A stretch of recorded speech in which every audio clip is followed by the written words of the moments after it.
First, let me start that all of us here in the Senate and around the country, having seen what we saw that happened last night at Reagan National Airport, it's tragic. It was heartbreaking. There are many questions that need to be answered in the coming days, but today all of America is praying for the 64 individuals on the American Airlines flight that lost their lives, praying for the 3 soldiers aboard the Army helicopter, praying for the families of the victims. It truly is a heartbreaking moment for our country. We're so grateful for the bravery of the first responders. We thank the Metropolitan Airport Authority's Fire Department, the Washington, D.C. Fire Department, the Metropolitan Police Department, the U.S. Park Police, and all the more than 300 first responders who are assisting in the recovery efforts. Mr. President, I also want to talk today about prices, about energy, and about our economy. The message is simple. Unleashing American energy will help lower prices. It's essential. Energy is often called the master resource.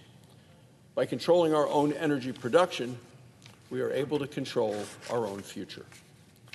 Not long ago, America was the leading producer of energy in the entire world.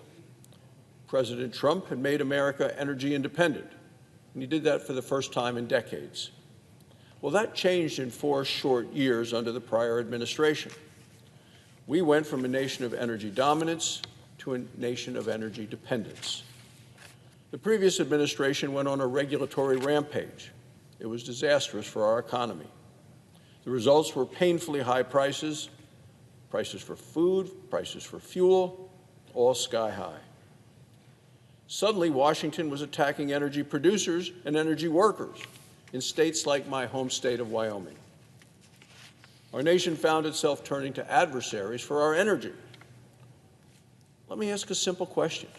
Does anyone believe that we are better off relying on dictators in China or Russia or Venezuela or Iran to help power our country?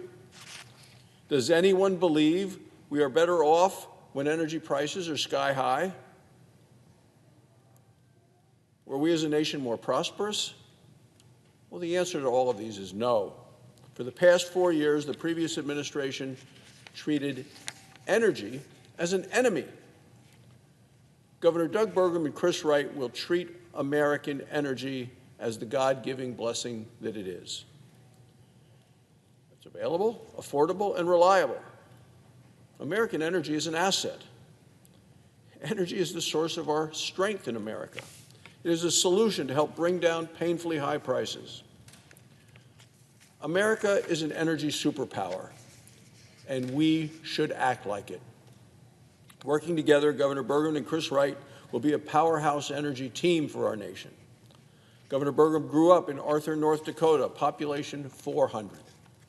He studied business at Stanford University. He built Great Plains, a software company, and he built it into a global public company. As governor of North Dakota for the last 8 years, he drove his state's transformation into an energy and technology leader. Instead of blocking energy production, he invited and incentivized companies to operate in North Dakota, and it worked. In turn, his state produced more and more energy, with more and more success. In his Senate hearing, Governor Burgum explained the success. He said, "We live in a time of tremendous abundance, and we can access that abundance by prioritizing innovation over regulation." He's right on. I questioned Governor Burgum in the Energy and Natural Resources Committee. In Wyoming, we have more than 600,000 acres of federal land that were previously approved for energy production. But for the last 4 years, the previous administration never offered those acres for lease. It also blocked using that land, even though energy explorers purchased the right to that land over 4 years ago before they even came into office. I'm so glad that Governor Burgum has committed to quickly address this issue. He's going to take the common sense action of unlocking our lands for oil and for gas production. And we need the energy. We need all of it in this country. Chris Wright is also an innovative leader. He studied nuclear fusion at the Massachusetts Institute of Technology. He then worked in solar and geothermal engineering. At Liberty Energy, a fracking company he founded and is currently the CEO, his creative, data-driven leadership kick-started the American fracking revolution. What I like most about Mr. Wright is that he tells the truth about energy production. He acknowledges that climate change is real. He knows more American energy is the solution, not the problem. His energy realism is welcome news. When I spoke with Mr. Wright in the Energy and Natural Resources Committee, we agreed about the need for an all-of-the-above energy strategy, including nuclear energy. Mr. Wright agrees with me that it is not in America's best interest to be dependent on imported uranium from Russia. Congress passed my legislation to ban the import of Russian uranium into the United States. The Secretary of Energy has discretion to provide waivers to companies to import that uranium, and I am pleased that Mr. Wright committed to using these waivers only in very limited and extreme circumstances. He also pledged to work with all of us to end uranium imports from communist China. These are very positive steps that need to be taken toward rebuilding America's energy nuclear supply. Both Governor Burgum and Mr. Wright are optimistic about America's energy future, and they should be. I strongly support them.